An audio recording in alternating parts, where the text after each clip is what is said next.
жарқын күлкі, жан жылуы, отбасы махаббаты. Бұл өмірдің ең таза кезеңі.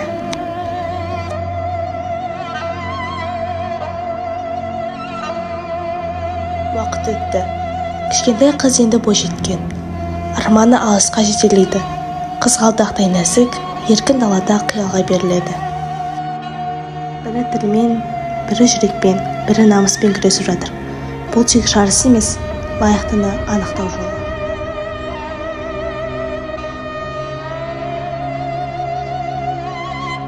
Күш пен жігер тартса, әр жігіт үміткер.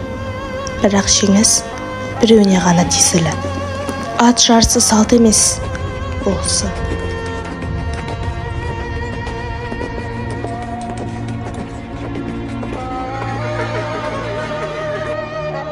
Бірақ жүрек бұйрыққа бағынбайды. Тыңдау тек сыртқы жарыстан емес, ішкі сезімдерді салады.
Бұл шығарма тек бір қыздың емес, тұтас қоғамның портреті.